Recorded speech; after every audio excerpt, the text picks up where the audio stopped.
Why do you roll up your sleeves every day? Why are they rolled up all the time?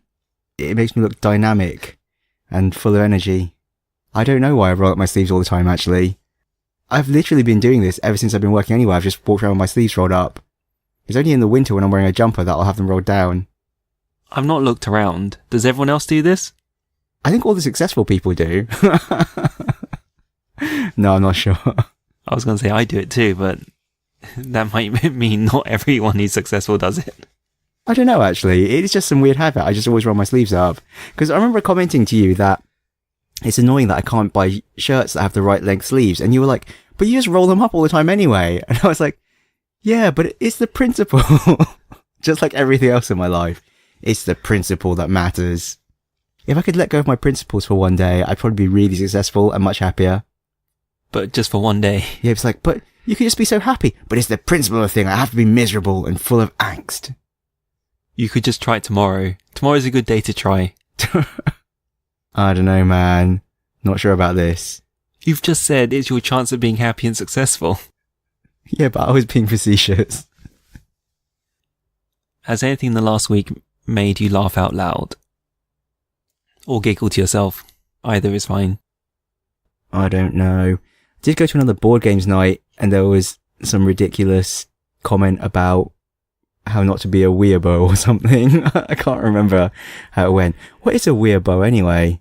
I don't know. Tell me. Enlighten me. Isn't it the term for a person who tries to be really Japanese, although they're not Japanese? Like they call people san and chan and kun. Are you aware of these honorifics? I'm aware of them. I don't know how to use them properly. You could be like, oh, Ting Chan or something. Mike Kun. Mike Kun. Yeah, those are like diminutives for being cute, as opposed to san, like Ting San. Okay. I was going to say Kun as like a negative there. But well, Kun is like what you'd say to a little child. Okay. And Chan is what you would say to someone who is cute, I think. I'm not sure. I'm not a weirbo. I got told to tweet more. They said, you should tweet more. And I said, I don't know. I'm not sure about this. And they said, you should tweet more. And because they asked me twice, I think I probably have to now. Yeah. Overshare. Do it. Chronically overshare. How long until I'm taken off the internet by social justice warriors? Never, because I am one. Oh, it's a double bluff. No, I'm joking. Probably not. Wouldn't that be a challenge though? Never a challenge to be taken off the internet by SJWs. How long till they notice you? Yeah, that's the thing. I don't think it's very hard to be taken off the internet by SJWs. It's more a matter of when do they see you. Yeah, that could be the challenge. Make some inflammatory statement about, I don't know, weirbo. How many inflammatory statements do you need to make till they come after you? Just one. I don't think. You need more than one. Yeah, look at Notch. What's happened to him? You should do it. You have Reddit. Are you on their subreddit? I don't want to be taken off the internet. You don't want to poke an angry beehive full of, like, raptor bears. I don't know.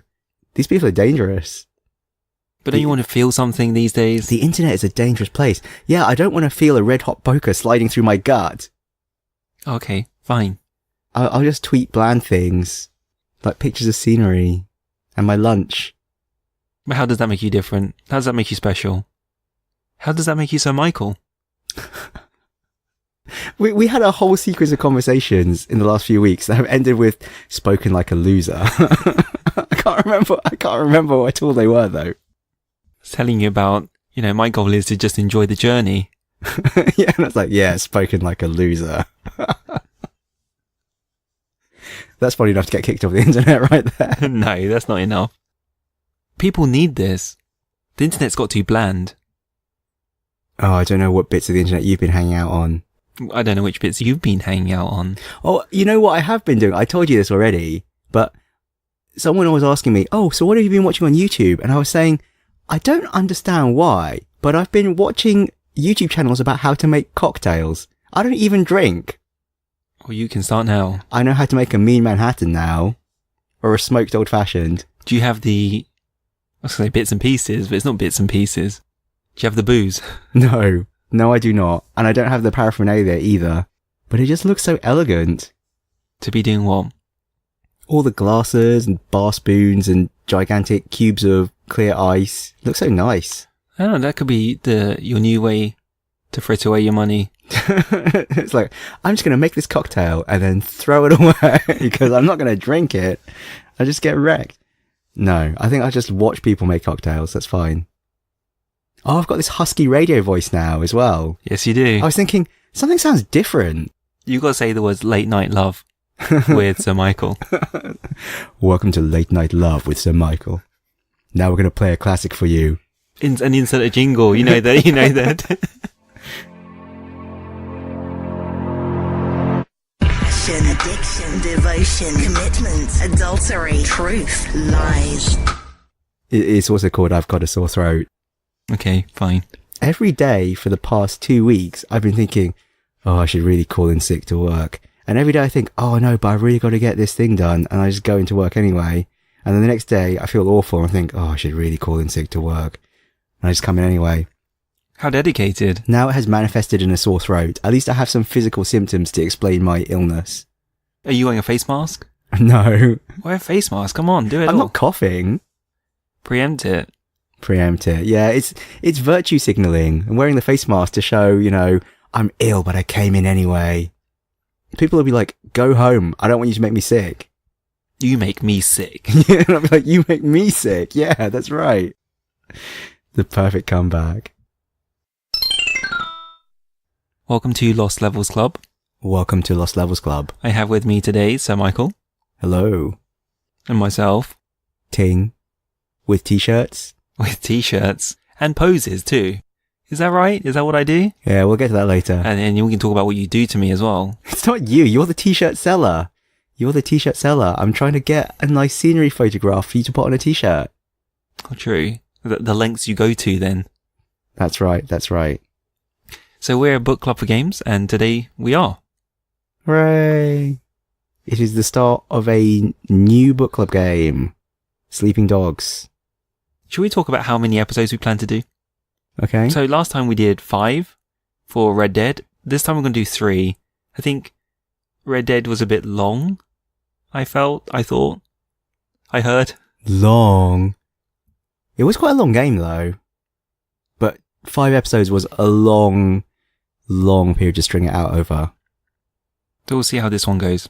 But Sleeping Dogs is a shorter game. So what is Sleeping Dogs? Sleeping Dogs, an open-world action-adventure game by United Front, published by Square Enix in 2012. Set in Hong Kong. Woo! It was supposed to be a true crime game, but then they lost the license and they just rebranded it Sleeping Dogs. But I think it was meant to be True Crime Hong Kong originally. I'm not sure. I have no idea about the true crime series of games. I've got to admit, I've actually never played any of these true crime games either. I just read it on the Wikipedia page. So I think before Square Enix came in, it was a true crime game. But when Square Enix bought the studio, they couldn't get the license. So they rebranded it. Shall we talk about why we chose Sleeping Dogs, or do we don't want to? Yeah, we should talk. So why are we playing Sleeping Dogs? It's your choice. Was it my choice? Yes. I thought we'd come to it by mutual agreement. Okay. Well, because Johnson suggested playing Sleeping Dogs, and I thought, So blame him. So blame him if you don't like it. No, I've actually always wanted to play Sleeping Dogs. I've actually had it installed basically since 2012 when it came out, but I just never got round to playing it. And also, it is set in Hong Kong, and we're in Hong Kong, so we will probably have some interesting insights about how true to real life it is. I've never played a game set in a city that I live in. You get a lot of games set in, say, New York, for example, and then the Yakuza games are famously set in Tokyo, and apparently they're actually quite true to the real Tokyo. There have been a few games set in London, but I've never played them. Oh yeah, The Getaway. Have you played it? Just the demo. Okay, so not enough to really form a strong impression. Nope. Whereas I've now been living in Hong Kong more than 6 years, so I will have some things to say about Sleeping Dogs. So before you even started up the game, you did a bit of research. No, actually, when you first start the game, all the credits start coming in. Oh, really? And you see all these big names. And only as a result of that, I started looking on the internet. to see what was going on. Okay, so who are these big names? Well, hopefully you'll know some of them. So we've got Tom Wilkinson. Who? You haven't helped me, have you? You haven't done anything to help me here. Okay, let me IMDb him. Give me a second. Although I couldn't tell you a film that he's been in. So famous he is. Actor. Batman Begins. Yes. Okay, I mean, he's never been like the main character though. He's always supporting character. So he's Carmine Falcone. Falcone, yeah. In Batman Begins. Arthur Edens in Michael Clayton.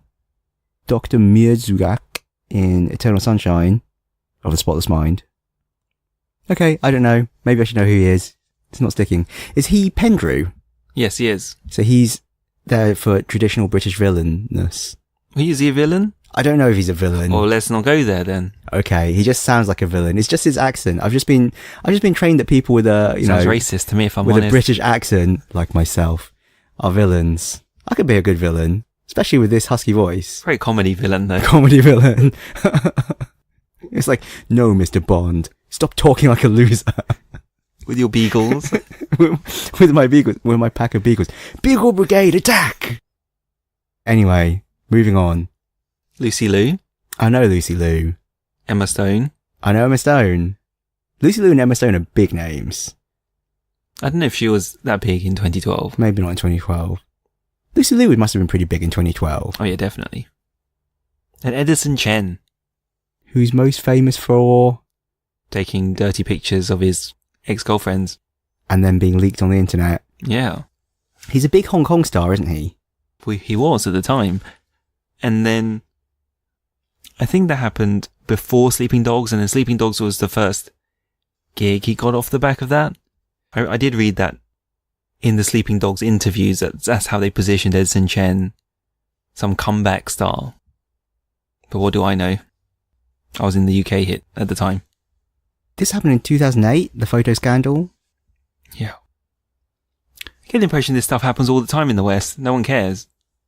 Well, there was... Didn't they call it Fapgate or something? There was some big thing on Reddit where like hundreds of nudes of celebrities leaked. I mean, I don't think it happens all the time in the West. I remember it being this huge hoo-ha on Reddit a few years back. And I think the Edison Chen one was just a Hong Kong thing. I mean, he's a famous actor in Hong Kong, but I don't think he's a big deal globally. No. And then I think a lot of the stink was about censorship of the internet or persecution of people on the internet and the police, being, oh yeah, we apply the law equally, but some people are more equal than others. Like they made a big deal of trying to protect these celebrities while arresting the little guy for jaywalking. I'm shaking my fist. Are you saying you're the little guy? How dare you? How dare you? I can't show my true power to police officers. Their time will come. Their time will come. They'll be first against the wall for jaywalking. Or for arresting people for jaywalking, more accurately. And then there's a bunch of Chinese actors, actresses that I don't know, but maybe you know? I didn't pay attention to any of these voiceover credits at all. In fact, I didn't even notice them showing their names at the start of the game, so it's completely washed over me. Sorry.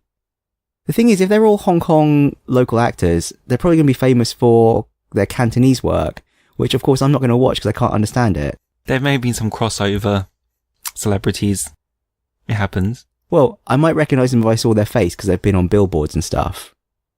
Like that fat man always selling mooncakes. Do you know what I mean? Yeah, with his Harry Potter glasses. Yeah.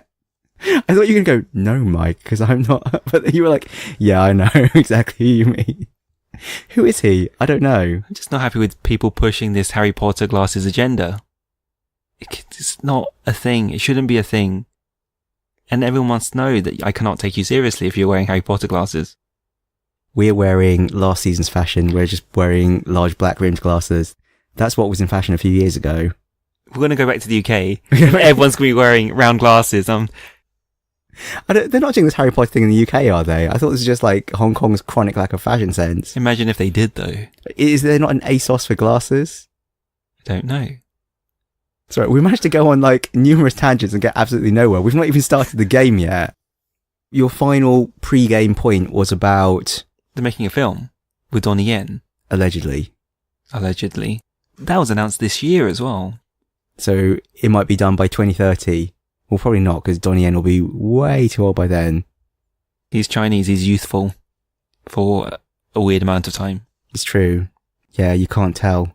But it might be part of the fake news that's going on. Fake news. It's just an amazing disclaimer that you can have these days.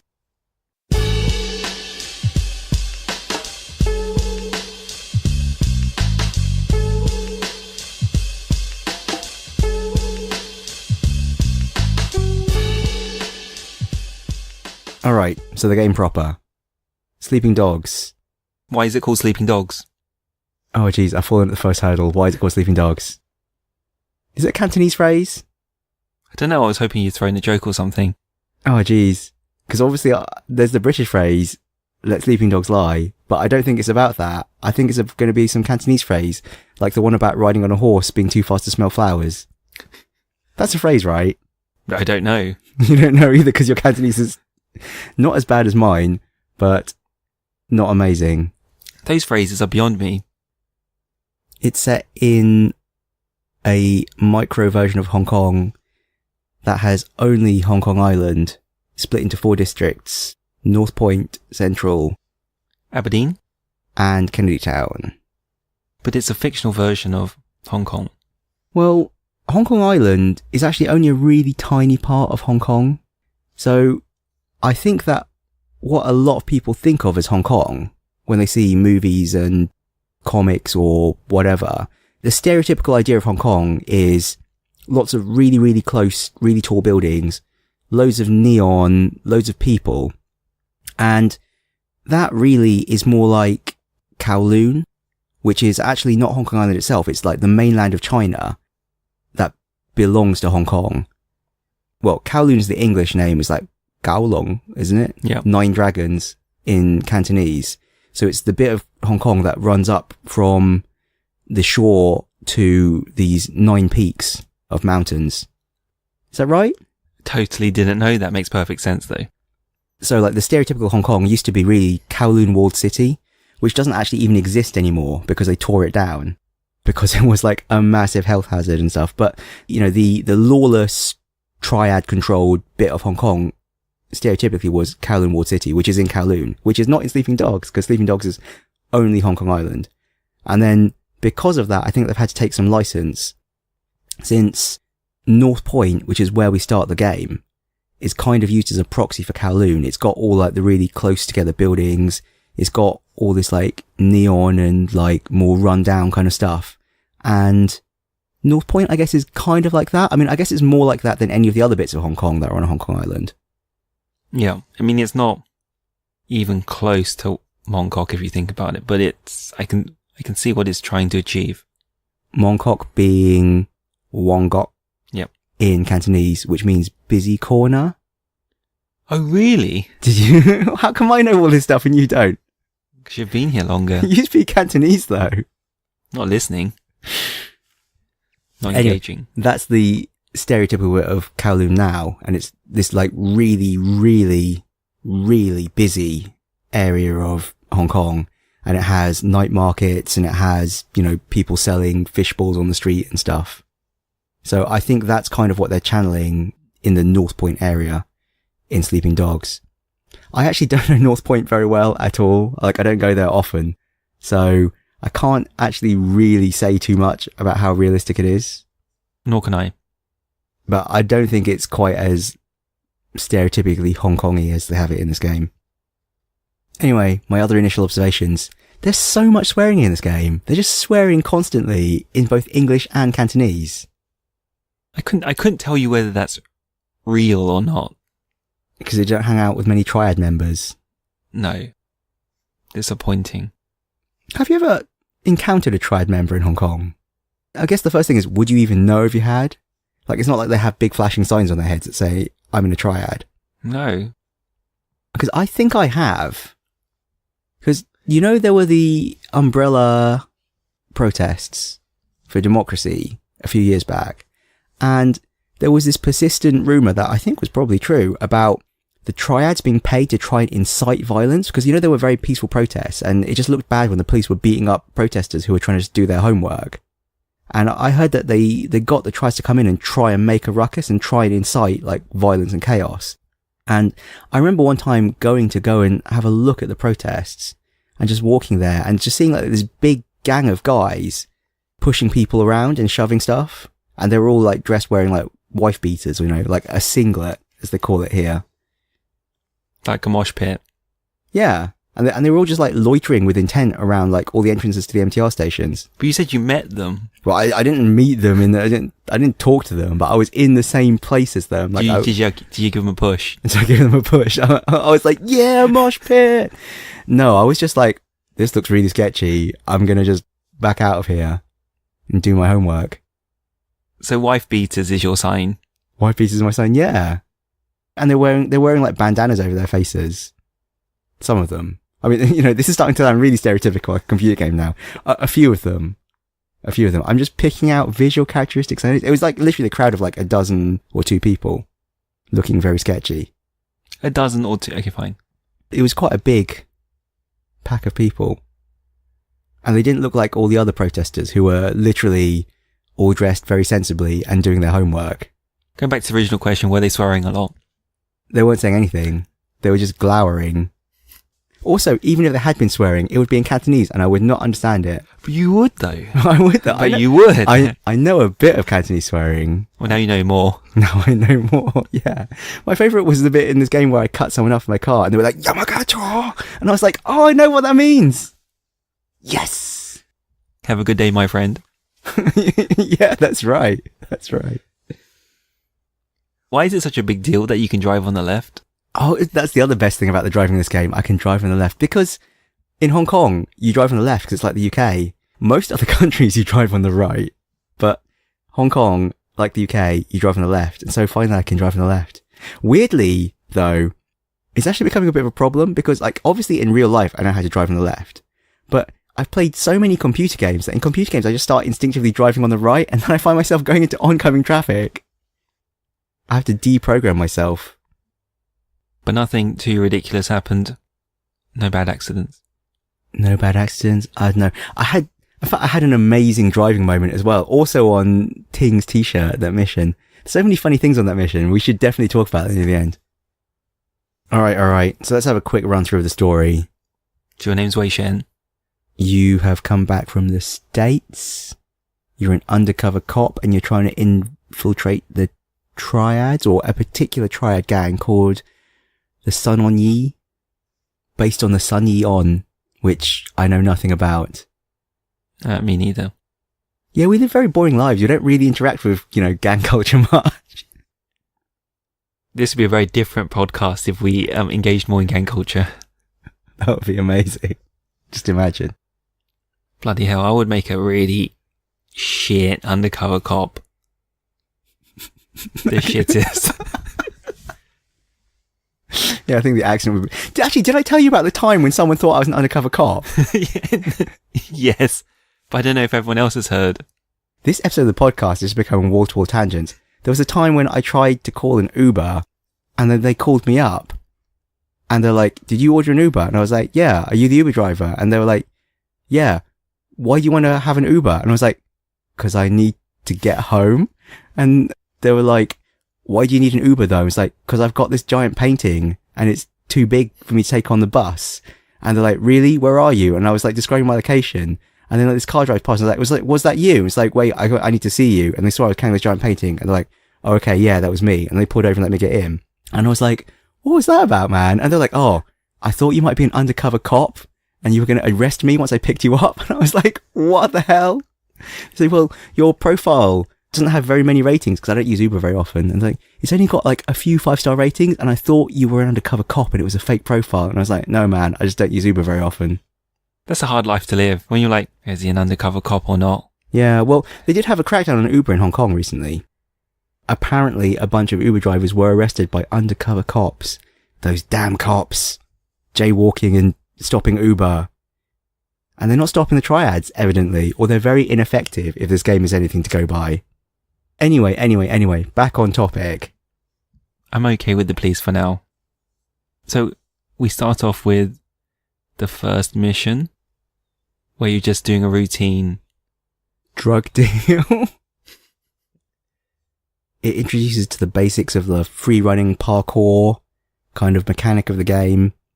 You're running along, you get busted, you end up in jail, you meet up with one of your old school friends, and he introduces to his gang, and you get inducted into the Waterside gang. Do you remember any of this? No? Waterside gang, I don't remember. I think that's what they're called. Winston's gang.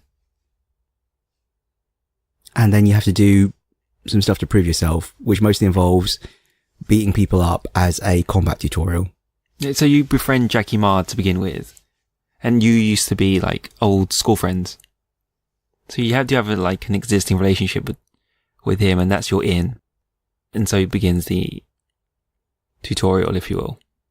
And then your first real mission for the gang, you got to do some extortion.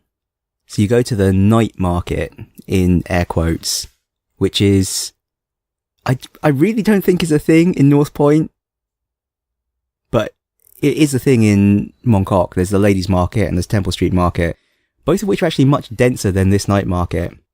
Anyway, you go in and you shake down the vendors and they give you red packets, which seems a little bit too... Can you imagine if you were a store holder and you're like, oh shit, the tribe's coming, I'm out of red packets. They're going to be annoyed. I'm not going to give them a culturally appropriate bribe. I think it's good luck. Is it good luck? I think so. Do you keep a supply of red packets in case you need to bribe a gang member? Or I was going to say for you, yeah. For me? Yeah. To bribe me? No, but I keep a supply of red packets. I don't know why I'm being so funny about this. I also keep a supply of red packets. You just have to give people them in Hong Kong. It's true, actually. I can't imagine that it's a triad thing, though, but maybe it is. You know, I guess people do just have red packets lying around in Hong Kong, so maybe you really would. I thought it was a nice cultural touch, but it just seemed a little bit on the nose. Is this the only time where you get some exposition about yourself? There's a few times. I mean, you do expose it now when you're catching up with Jackie. You talk about your family and your sister, and then you mention your sister's dead. And then I think it's just going to drip feed it to you as the story goes on. The martial arts center, which we'll get to later on as well, that gives you a mission to collect these jade statues. And I've noticed that each time I give back one of the statues, I'm getting a little bit more backstory too. So I do wonder if that will be a key part of it as well. Or it might just be a coincidence. Following on from the extortion, there's the night market chase. Who are you chasing? Is it the drug dealer? I think so. Ming. Yeah, you're chasing Ming. It's because he started trading with Dog Eyes, who's the leader of a rival gang. Yeah. Although he's technically also in the same triad. Yes. But I guess keep your friends close and your enemies closer? I don't know. Yeah, you have to chase him down and beat up some people. You have to give people a good beating. This game is really all over the place in a way, since... Well, just to talk about the mechanics of the combat a bit. It's kind of just a combo system like light attacks, heavy attacks, grapples, counters. It feels quite a lot like the Arkham games, the Batman Arkham games. I actually had to look up whether this game came first or Arkham did, and Arkham came first, so I guess this is actually the copy. Although it's not quite the same. Another cultural nod, I guess, is this face meter. So you're building up face as you execute combos and things, and then when your face meter is full, then people are scared of you or have more respect for you or something, and they're easier to beat up and you regenerate health. I didn't even know there was a face meter. Yeah, that's what that yellow meter on the right is. That is actually called the face meter. But there's also a face level as well, which affects how fast your face builds up, and other perks too. You don't know what the face meter gives you. You just know it builds up. No. When it's full, you regenerate health. That makes sense. And also the enemies kind of back away from you because they're more scared of you, or they take you more seriously in some way. And face being some, major thing in Asian culture, though I don't think it really affects your ability to brawl people. The main thing though is, when you're punching people, presumably you're just knocking them out. I don't know, maybe you are killing them, but it doesn't seem lethal. But the environmental attacks seem really quite lethal, because you can grab people and then do like context sensitive environmental attacks.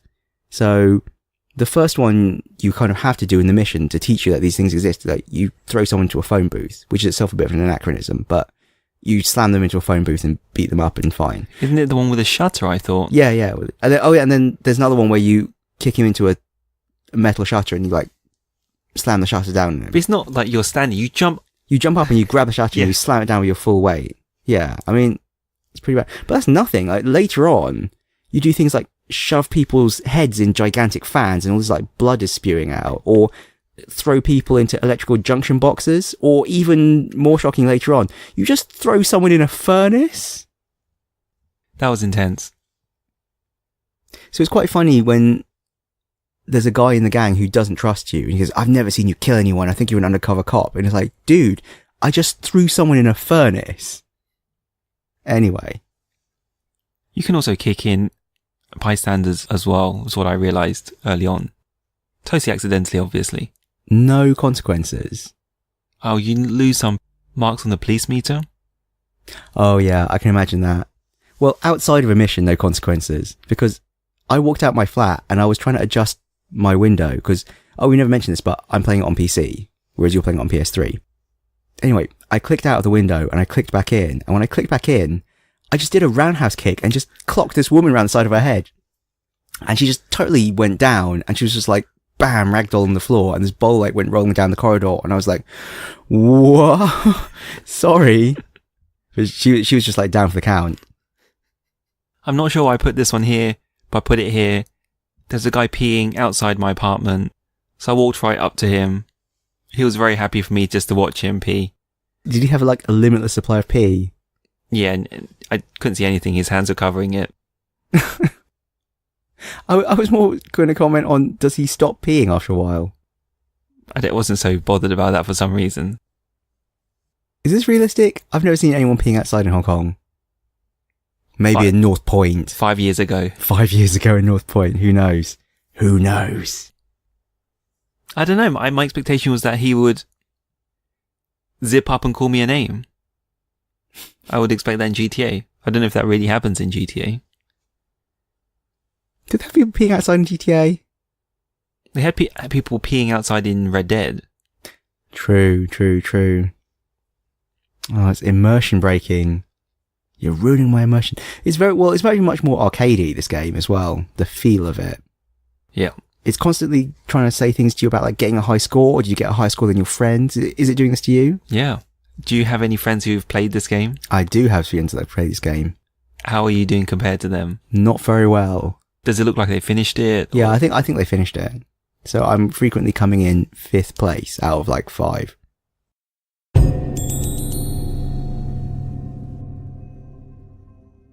So the next mission I mentioned was stick up and delivery.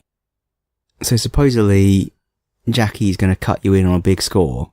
You're going to steal some loot from Dog Eye's gang, and it's going to raise your standing in Winston's eyes, Winston being the local gang boss. And you're getting impatient. Because you need to make a mark, because you need to infiltrate the triad. But obviously you can't say that. And Jackie's like, yeah, my last haul's in the back. I don't know, I can't do Jackie's accent. He kind of... International Chinese. Yeah, he cuts back and forth between English and Chinese quite a lot, which actually is what people who speak good English and good Canto do in Hong Kong. It's very... confusing. It's a lot of English words in everyday Chinese. It's actually quite good for me because it means I've got some context for what the Cantonese is about. But a lot of people complain about Siri because Siri understands pure Cantonese but doesn't understand this mash up of English and Cantonese. Are you going to complete the spiel for us? No, you can do it. How's your voice acting? Terrible. Do you want to do one? I'll do the other. All right. You're going to be Wei Shen then? Yep. My last haul is in the back. What do you mind in a British accent? You should do it in an American accent. Haul. How do I do that? Okay, do it in a British accent. Haul? What haul? Just a bunch of ties and CRT monitors. Who the hell steals CRT monitors? Retro gamers. No, they must be worth something. That made me laugh. That made me laugh out loud. It's funny because there was a period, maybe it was around 2012, everyone's just throwing away CRT monitors. Like, you could literally just like trip over them and yeah, they're probably worth nothing. Now they're actually probably worth something because nostalgically people want them again. And there's demand for them. Well, there's definitely demand for them among retro gamers, I can tell you. I guess this is when you are introduced to the other driving mechanics of this game. Well, they introduced the mechanics over a few missions, I guess, but they introduced ramming in this mission. You beat up a load of guys and they drive off with the loot and you've got to chase them down and ram them off the road. And this felt very gamified to me as well because I was going at my top speed, but you can get another boost by pushing the ram button and you kind of just like lurch forward. Unlimited? Unlimited. How weird. Very strange. It's pretty powerful too. Like, you can ram a car off the road, like just smash it up and it just goes spinning out of control after 2 or 3 hits, I think. Satisfying though. Satisfying. Well, I found that, we mentioned in Red Dead, my attempts to get away from the police tend to end up in massive shootouts and me dying. Whereas running away from the police in Sleeping Dogs is actually, well, I don't think it's that hard. But it's even easier to exploit the AI or just ram them off the road. To get away from police, I would often do things like just slow down and then let them pull up alongside me and then just ram them a bunch of times. Or get out the car, then they get out the car, then I just get back in the car and drive off. And while they're still getting in the car again, I've driven out their range and I just evade them. So they're not as aggressive as the GTA police? Definitely not. Definitely not. Maybe that's like a commentary on Hong Kong police. I don't know. Anyway, to me that was the most interesting thing about this mission. And you get, what, a fake watch at the end? Oh yes. Are you wearing your fake watch? I'm wearing my fake watch. I'm wearing my fake watch. Yeah, score. So next up is Amanda. Is Amanda wandering outside my apartment block? Yeah, she's wandering outside your apartment block and she's asking if you can direct her to this martial arts academy. And she says, oh, it's near this temple, or it's in this temple. And you give her a quick tour of the area. So you show her Club Bam Bam and the temple, which is pretty epic looking. And finally, the martial arts school, which is actually pretty unepic looking. But I think this is going to be my favourite conversation in the game so far. You show up and the master of the martial arts academy recognises you. He's like, Wei Shen, you're back. And you're like, yeah, I'm back. So he gives you this very stern look. He's like, the one who went to America, and now you have brought this girl back with you. And then I thought he was going to give me this like very, a Chinese girl's not good enough for you or something. Because Amanda is like this blonde American lady. Yep. And then he immediately just sort of like looks at you straight in the eye and he's like, your skill with girls, very good. And I was like, what the hell? What? And he's like, let's see your skill level with martial arts. And then you have to do a bunch of fights. You should also play the role of a martial artist, like a master, when you're that evil villain, comedy villain with beagles. I can have a comedy giant, Chinese long beard and pencil moustache and wear a comedy Mandarin hat. I can be Lo Pan. Do you ever see Big Trouble in Little China? Yes. I thought that film was really funny. I'm not sure that film was really racist, but I still found it really funny. And somewhere in the mix you need a panda, obviously. Oh, obviously. So next up is Club Bam Bam. Who knows why we're going there? You get sent by Winston Obviously. Because Benny, the manager, has defected to Dog Eyes. And you are sent there to make him see sense, inverted commas, and come back to Winston. So there's a new mechanic, which is you have to talk to the bouncer and convince him or persuade him. Persuade him. It's not much of a game. You just push a button. But they make it into a thing. They say, yeah, use your persuasion skills. And you're like, okay. Boop. Persuaded. You go in, you come across the hostess? Yeah, you want to get into the VIP room. And the bouncer for the VIP section says, oh, you have to hire a hostess. And so you have to go and hire a hostess who will take you in to sing karaoke. / do other dubious things. That's as dubious it gets in Sleeping Dogs. I don't know. It's actually quite... Have you been to a massage parlour in Sleeping Dogs as well? No. There's all these massage parlours that give you a bonus to your face meter. And I think they're massage parlors in inverted commas as well, because when you go there, the lady outside will be like, oh, do you want a massage? And you'll be like, oh yeah, baby. And you put your arm around her and walk in. I'm like, I don't think this is a massage parlor. Is the logo a foot with a smiley face? Because that's what gives it away. No, the logo is just a pair of hands. In real Hong Kong, massage parlors are actually really popular, like foot massage parlors. And they are just foot massage parlors as far as I know.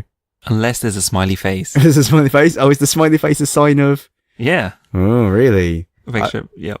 Extra services. Okay.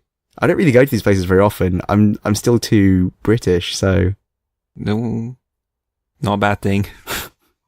Another thing you come across is karaoke. Yeah, there's a karaoke minigame. Can you get it wrong? What happens if you get it wrong? I don't know what happens if you get it wrong. I mean, it's pretty easy. Let's go back a step. Are you using a wiki this time? No. You seem much happier. I am. This is good. The karaoke is quite weak, I think. Of all the minigames you come across. Yeah, it's a shame. Why are there so many minigames in this? I mean, it really feels like they were trying to out GTA. But none of them are, what's the right word, realistic? GTA tries to recreate real of activities. Whereas here they're... It's very like playing lip service to it. It's very gamey. Like, these are things that games do. They're not trying to recreate like bowling or pool or tennis, for instance. Yeah, it is karaoke in the most abstract sense. I mean, I guess it's kind of like SingStar or even Rock Band, like the singing Rock Band. So you've got like a tone meter, you've got to move it up and down, but there's only 3 levels. It's very basic. I think it'd be very hard to fail it. So there's a fight upstairs. I only talk about it because there's one event which I thought was quite cool, was when you smash the aquarium. Oh yeah, that's another environmental attack. Yeah. You smashed the aquarium. Did you then pick up a fish and use it as a melee weapon? No. Okay, I did. So after you smash the aquarium and then like all the water spews out, you can actually pick up a fish and use it as a melee weapon as well. You can just like beat down the remaining bouncers with fish. Did you get an achievement for it? No, sadly not. I don't need to do it then. You're like, oh, allow that then. And afterwards, are you returned to the police department? I don't know, because my game crashed here. And when I resumed it, it just instantly planted me into another mission that I had no context for. So I was very confused. I finished Club Bam Bam, and then literally as I finished it, the game crashed, like it just went black screen. And then when I reloaded my save game, I was instantly talking to another police officer, like my handler, and he was telling me to plant a bug, and I was like, what just happened? So I actually don't know what happened in between. So you can't help me with this quote then? You can't help me at all? No, I have no idea, because I don't think I ever saw this. I think at this stage, Wei Shen is getting quite stressed about his situation, his predicament. She tries to get some support from, I don't know, Pendrew and someone else. Who was his original? Raymond? Sounds right. But no, then there's a line where he says, I'm an undercover cop. The rules aren't the same for me. And I wish you were here to help me and talk about this with me, but maybe we just have to cut this line out. I was trying to watch a Let's Play next time or something. I don't know. I have no idea, because the game crashed. The game crashed so many times for me around this area. Like, the next few missions were just like crash fest. Don't know what was going on. I don't know if it's a Windows 10 problem. I don't know if the definitive edition is any better, but I actually had to replay a lot of these missions at least twice, and sometimes 3 or 4 times, because it would literally just crash at the end. Crash desktop. Pretty severe. So you talk about your handler calling you and asking you to place a bug in Winston's restaurant. And actually it's a lot more interesting than that when she's get in there. I actually really liked this mission. So did I. I liked it a lot more than I thought I would, because usually I'm like, oh, bullshit minigames, but it was like, oh, bullshit minigames. It was actually really fun. So it starts out, you got to go and pick up a bug from Ping's computer shop, and then someone steals the bug from you, and you got to do a parkour chase and get the bug back. And then you have to sneak into the restaurant, which is actually more of a parkour climb up. It's not a horrible stealth minigame. You go into the restaurant after everyone leaves, and then you've got a tense 2 minutes to plant the bug while someone else is talking about getting noodles, but you've got these 2 minutes before they go in and get the noodles.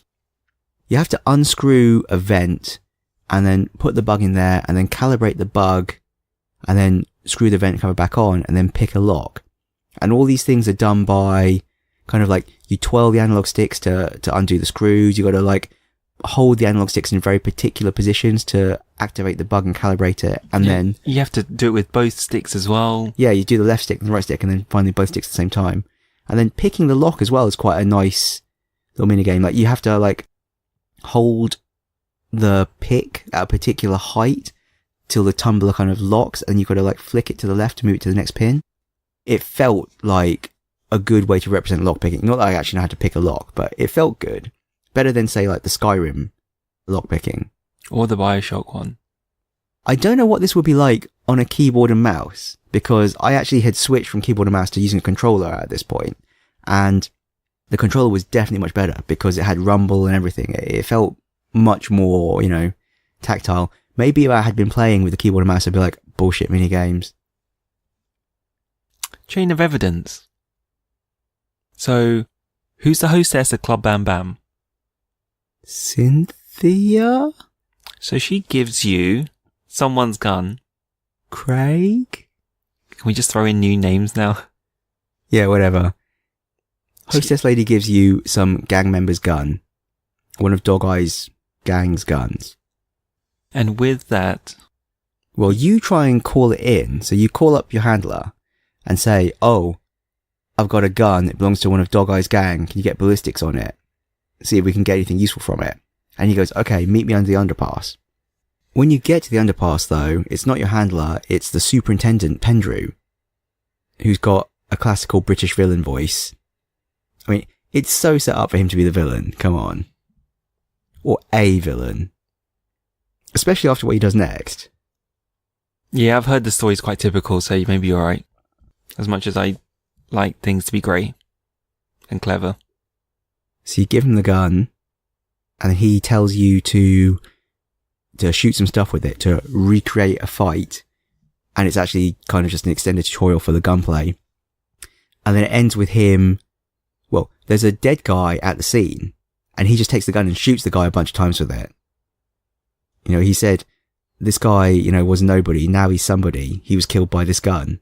Now we can pin it on this guy from Dog Eye's gang. And like, you're a dirty cop, that's illegal. Though you don't quite say it in that voice. And he, in British villain voice, is like, you do what you need to do. Although, for some reason, I didn't do that in a very British voice. Finally, for this section, we have Payback. The preamble to this mission, I can't remember if it happened before Chain of Evidence or it happened before this one, but they think you're a cop because you haven't killed anyone, except that, as we mentioned, we've killed so many people, man. If you're a real cop, you'd be in serious trouble with it. The body count is already approaching Red Dead Redemption levels, surely. It must be in the dozens. We should look at the stats and see how they represent everyone we've knocked out or killed. Well, on a mission, I definitely ran over a pedestrian and it said killed an innocent. So, I definitely killed them, apparently. Whoops.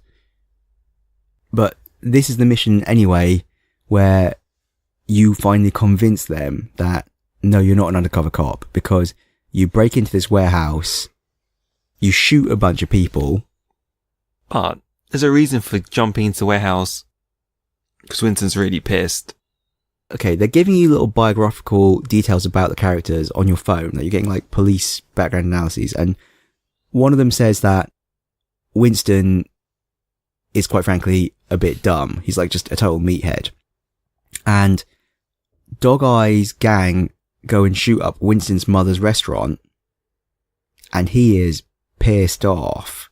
And he's like, we're going to get revenge. Let's go and burn down this drug warehouse. And you're like, whoa, Winston, this warehouse is making all the drugs that are supplying the big boss and making the Triad rich. If we burn it down, we're going to be in big trouble. And he's like, I don't care, man. We're just going to go in there and kill this guy and kill the chemist. And you're like, no, why don't we capture him alive and then give the big boss man a bigger cut of the proceeds and then you'll look good too, and we can make more money, and we can kill all Dog Eyes gang. That's fine. And he's like, okay, fine, do what he said. So that's the mission. Don't kill the chemist. Kill everyone else. So you do. It's pretty wild, the ending, because you kind of grab the chemist, and you're kind of like hostage holding him out of the building. And when you get to the front door, the cops are there, and you're like, oh shoot. And then the building blows up, and he drives away in a police car, and you drive away on a police bike, and you've got to do an action hijack of the car. But the police aren't on you. It's so weird. That's what I wrote down. Yeah, it's true. It's literally just you and this guy. And it's only after you do the action hijack that the police then decide to get in on the action.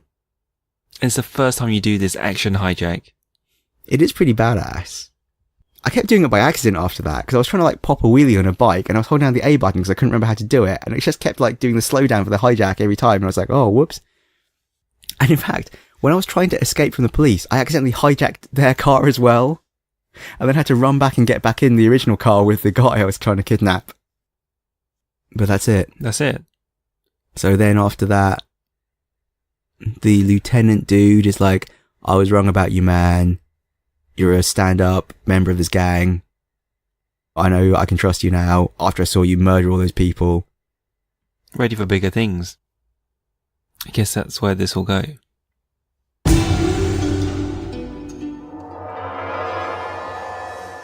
So anyway, extracurricular.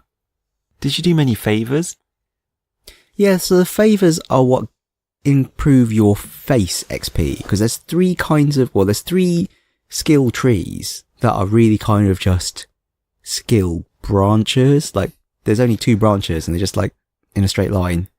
But there's one for triad skills, there's one for police skills, and there's one for face bonuses. And on top of that, there's the martial arts schools unlocks as well. Oh, good point. And the martial arts school. So the martial arts school you unlock by finding these jade statues. Triad and police XP you get by doing the main story missions. And triad missions give you more triad XP, police missions give you more police XP, although you can get both kinds from each mission. And face XP you get by doing these favours. So random people on the map will be like, hey, I need a favour, can you help me out? And when you do it, you get face. But the first favour I did wasn't a favour. It was someone stitching me up.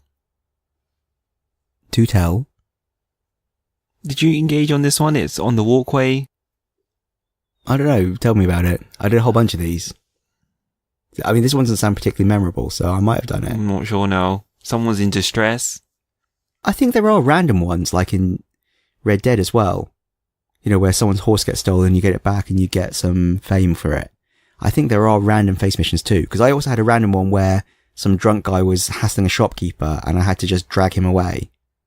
Oh, I've not had that one. Yeah, so I think you do just get random ones that are not like missions on the map, but someone just asking for a favour on the street. So maybe this was one of those. Yeah, but it just ended up being me having to chase someone down to retrieve a...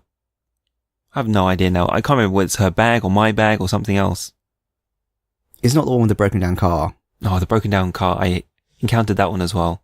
That was more ridiculous. That was like such a Red Dead one where you're like, oh, can you take a look? My car's broken down. Pop the hood. And when you go to look at the car, she just like whacks you on the back of the head and like steals your money. Well, she doesn't steal your money. Another guy steals your money. And then you've got to run after this other guy and beat him up and get your wallet back. Yeah, I don't like the terminology, maybe. It's not a favour. Bong and bong they are. What did she say? He's like, can I help you or not? Okay, yes. I mean, my Cantonese is terrible. It was like, can I offer you a bong? That would be a favour too. Yeah. And I saw in the stats there's a concept of a job, but I've not done any yet. I don't know what they are still. A job? Yeah. Like serving noodles or something? I know nothing about this. Yeah, or massage. you can go to a massage parlour and you can be the happy foot. Interesting. Did you do any races? I did the one race that you have to do for the police mission. There was no setup for these races, right? It starts up quite abruptly. because you have to do some of these police missions in the course of the main story. So you have to do this drug bust to, get this drug dealer called Popstar and something. After you close down that case, the next case is to infiltrate the street racing ring. And so you literally just go and talk to your undercover police handler or another one of your undercover police handlers. And they're like, take this car, win this race. So I did the race, yes. But I only did the one mandatory race. I haven't done any of the others. I did the second one after that, and I ran over the girl who started the race. That's not very nice. That's very punished. I wasn't That's not punished. very gentlemanly of you. It just made me laugh. I'm really sorry. I thought it really... The fact I wasn't punished for it made me chuckle so hard. I don't know why. As you talked about with Red Dead, when you accidentally killed someone... Yeah, it's weird. Whoops. It's weird that sometimes there's just like no consequences and you're just like, this is strange. Like, am I playing this game wrong? If there are no consequences, am I meant to be doing this more often? It's funny because the way I play GTA games has changed. Like, I remember the first GTA, I used to literally just like steal loads of cars and like rack them all up together and try and blow them up in a massive chain for like huge multipliers and stuff. And I used to not really do the missions. I used to just literally run around the city causing like chaos and carnage. And even into GTA 3, I used to play like that. But the more recent ones have been much more story heavy, I feel. And the same with this. Like, I'm not really causing chaos in the city. Maybe I'm meant to be. Maybe it'll be more fun, but I'm mostly just doing the story or doing these missions. A few of the favor missions particularly stood out for me and I found them particularly amusing. So the first one, you go up to a lady and she says, oh, I can't pay my hospital bill. I need some money. The only thing of value I've got is my car. And you're like, oh, so you want me to sell your car? And she's like, no, I want you to drive it into the harbour. I've got really good insurance. And you're like, okay. So you walk out and then there's this car that looks like a total wreck. Like it's just smoking and all beaten up. And you have to drive it into the harbour. And it gives you a waypoint to basically like a ramp. And I was just driving at this ramp at full tilt. And then I was like, oh shit, I'm going to go in the harbour with this car. I need to jump out. I can't swim. And I pushed the button and I jumped out the car. But there was so much forward momentum that actually, as the car went over the ramp, I just went with it and I just went careering into the ocean. But then lo and behold, I can swim. I was just so conditioned from GTA and Red Dead that water equals death. But actually, you can just swim in this game. I was really surprised you can swim. Do you have a stamina bar? Are you very bad at swimming? Not you, but Wei. I have no idea. I mean, I literally just got out of the water because it made me feel uncomfortable. And the one you tweeted about? My t-shirts? This is the best one. I mean, it's so funny because it's called Ting's T-shirts. Did you play this one, right? Yeah, I did. And Ting is often a girl's name, apparently, in Cantonese. Yes. Clearly not always, but yeah. So in this mission, Ting is a girl and she owns a t-shirt store and she needs you to, well, she's saying her t-shirts aren't selling and she needs to make a new line of t-shirts and she wants you to take scenery photos of Hong Kong. I mean, I don't think these would actually really be very good t-shirts. Like who goes to Hong Kong and buys scenery t-shirts? People buy t-shirts for witty, phrases like shotgun is my spirit animal. But delay no more. Delay no more. Do you know why delay no more is funny? Yes, I do. It's basically saying what? Something very rude in Cantonese about Love your mother. Yeah. Love your mum. Yeah. Anyway. So you get to the... Well, you have to take a photo first of the temple. Yes. Which is alright, I guess.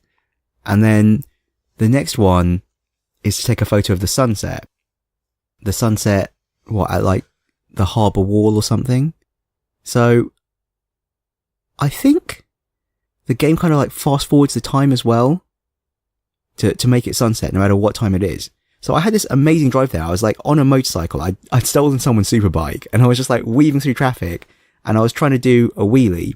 But this is when I'd accidentally pushed the action hijack button all the time. So I was getting like these weird like slow motion overtakes and it was really like cinematic and cool.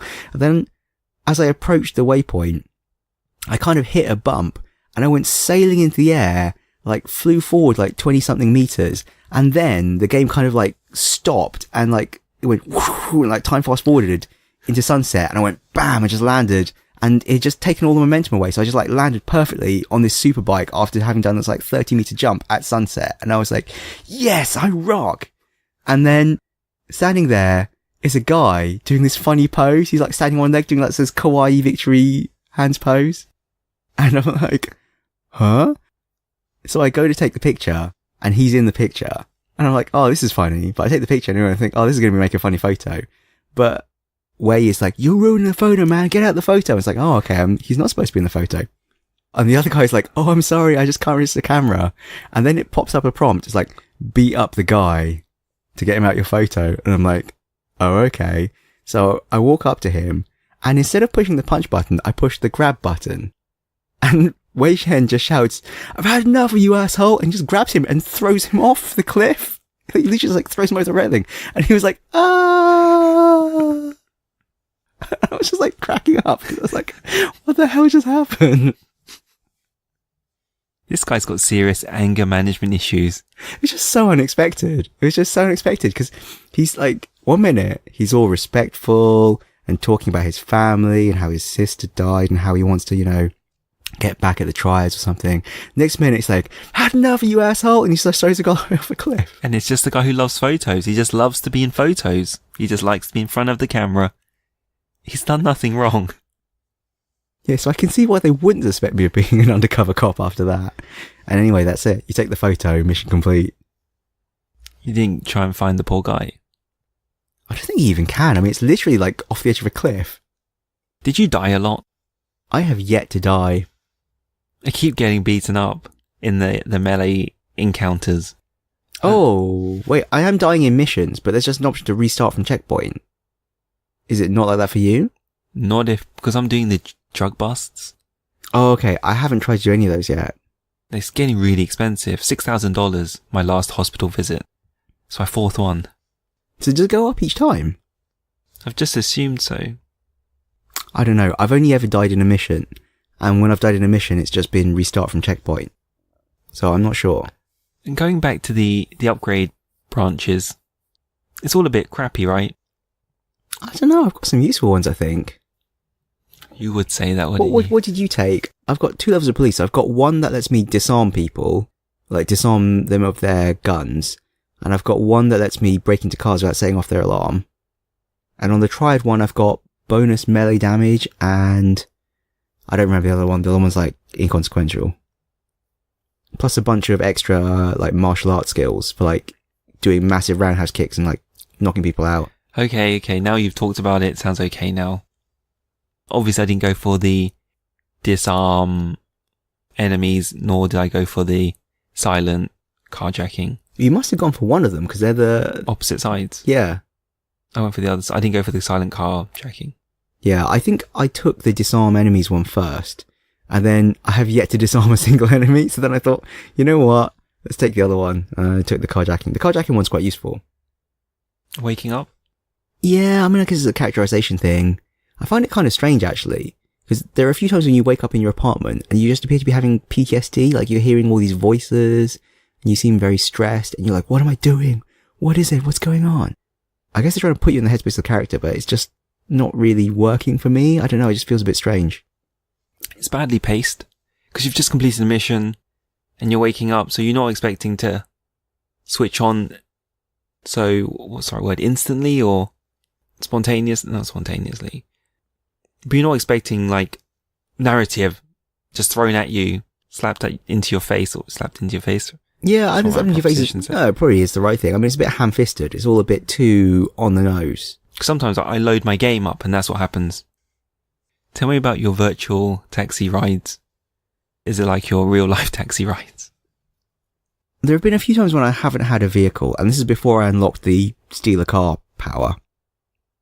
So, I just saw a cab, and I thought, I wonder if I can just catch a cab to the destination instead. So I walked up the door, and I just saw it said F. I was playing the keyboard at the time, it said F. So I just tapped F. And I opened the door of the cab, and I dragged the driver out, threw him on the street, and got in the cab. And I was like, what?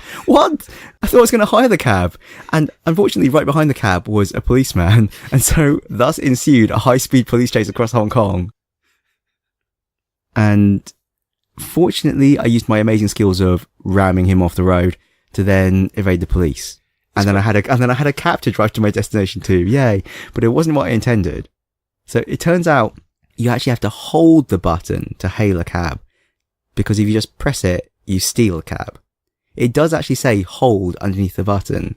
So the next time I came up to a cab, I was much more careful and I read it much more carefully. And then I got in the cab and picked my destination, and it was really expensive. How much? It was $300 to travel about 600 meters. They saw you a foreigner. No, they didn't. It's like the real Hong Kong. I look completely Chinese. They can only tell once I get in and they hear my accent. Yeah, you gave way too much of the accent. That's right. when I was hailing the cab. Hey, I want to go to this place 600 meters away. Oh yeah, that'll be $300, sir. Because real Hong Kong cabs are actually really cheap. Like $300 would be like a 30-40 minute journey. Yeah, it'll be a tenth of the price. Yeah, a regular, like to travel 600 meters would be like about the equivalent of £2.50 maybe. Yeah, it wouldn't even jump. It would be that. It'd be the base fare. Yeah. My last particular comment, I guess, is, have you ever looked up? No.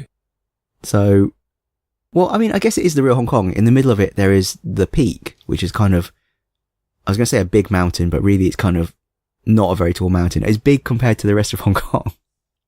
Anyway, the peak in this game looks like it's made of like 5 polygons. Where did you look up to the peak from? From the temple. So it's a bit that doesn't have high-rise buildings. You can just see right behind it. I don't know. It's just really oddly low poly. Have you tried looking out to the sea? Can you see the other side of... Can you see Kowloon, you mean? Yes. I've not noticed it. I don't know. Yeah, we should look next time. So your initial observations versus real life Hong Kong. Yeah, I just thought it'd be quite funny to list, like high level things that were accurate versus things that were inaccurate. So accurate, the bins. Like the bins actually look like real Hong Kong bins. The orange bins. Well, they're purple in this game, but they do have purple bins in Hong Kong as well. But you're right, orange ones are more common, but I have seen purple ones and they are the correct shape and they've got the little ashtray at the top and everything. So the bins are accurate, along with taxis and buses and minibuses, or at least they're accurate from a high level. It's like they're the right kind of shape. The buses are the right kind of colour. They've got like that white and green colour scheme. The minibuses, again, they've got like the green minibus colour scheme. And I think there's some red minibuses too. Shouldn't the minibuses all be red? You get green minibuses. On the island? Yeah. Red versus green minibus is not an island versus not island thing. It's not what? Really? Yeah, they're two different companies. So, actually, I'm not sure it's the case anymore, but it used to be that green minibuses followed a set route and red minibuses could do whatever the hell they liked. Like red minibuses, you'd get in the red minibus and they'd be like, oh, it's $100 now. And you're like, what? It's raining. Price has gone up. They're not allowed to do that now. So I think red minibuses also have to follow routes, but maybe not quite as closely. Don't know. The taxis, you commented that the taxi colours are wrong. I mean, in North Point, all the taxis are red, as far as I can tell, which is like the real Hong Kong. You said you saw some green ones. In Central? Yeah. Never mind. They can't get it here. Yeah, green taxis are only allowed, in new territories, you said? Yeah. Alright.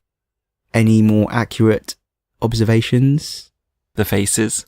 The faces. What are you saying, Ting? The Chinese sounds good. Yeah, the can taste quite good. The pedestrian road crossing noise as well, I think is accurate. It's like this kind of... I was going to say it's like a bell, but it's not really like a bell. I can't really quite describe it. But it is the real sound. You can insert it here. So real pedestrian crossings in Hong Kong make this sound as well. Did you know there's a radio station in this game? Radio stations, sorry. Yeah, whenever you get in your vehicle, it plays the radio. Have you listened to the Chinese? Is there a Chinese radio station? That's what I wanted to ask. Well, they're all Chinese, aren't they? No, I listened to Kerrang. Oh, I don't know. I've just been listening to whatever the default is for whatever vehicle I've jacked. There's like Chinese gangster rap. It's actually quite cool. Maybe I should try that instead.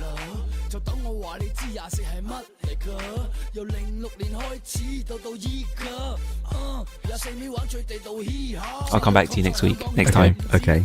I guess I should branch out my musical taste too, because I think all I'm hearing is Chinese gangster rap. So, inaccuracies. The geography. Well, yeah, okay. I mean, they've missed out most of the physical area of Hong Kong. Fair enough. I was going to say way too much neon. Like, the real Hong Kong doesn't actually have very much neon signage left. Actually, that's quite true. It still has gigantic signboards, but they're either just big lit up signs rather than neon signs, or they are LEDs, or they're even gigantic Blade Runner style TVs now. But think back to 2012. Even in 2012, I mean, the neon's been disappearing over a long period of time. I mean, maybe there was a little bit more in 2012, but still not that much. So what else are you not happy with? I think my favourite comment, there's no cum recycling bins. This is a real thing. I'm not just joking. Like, all over Hong Kong, as well as the regular dustbins that are the round, normally orange but sometimes purple ones that I mentioned earlier that are accurate, it's also very common to get litter cum recycling bins, which often are just vandalised / graffiti to say cum recycling bin. The government actually at some point realised that in, modern English, this sounds filthy, because cum is with in Latin. But they obviously know that nowadays, that's not what people mean. So they actually printed stickers of like a slash, like literally like, a /, and stuck these over the word cum. So it just became litter / recycling bin. But then other people have just been peeling the stickers off because it's just too funny.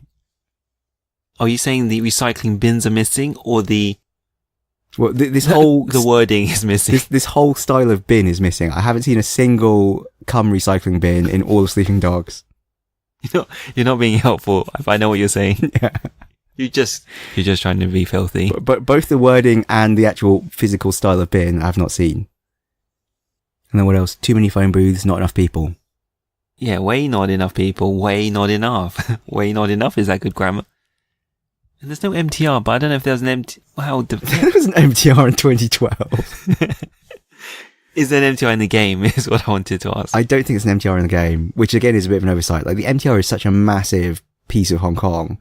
Like, everyone travels by MTR. I think it'll be interesting to see how this develops as we explore more virtual Hong Kong. Yeah, since all the missions so far have really been confined just to North Point, which is the bit of Hong Kong we know the least about. As in we have the least personal experience. We've both been there, but we don't go there often. I wouldn't say I've been there. Have you never been there? Probably not. It's next to Causeway Bay. Why would I go there? I tram through it. Yeah. Taxi through it. It's more that I've been through it. I mean, I've been there for a handful of reasons. Like, I had some friends who lived in North Point, or I went to like some events in North Point or something. You've been to events there? I went to a TEDx in North Point. Were you talking? Was I talking? How not to be a loser. How to annoy people. No, I wasn't talking. You should take that talk before someone else does.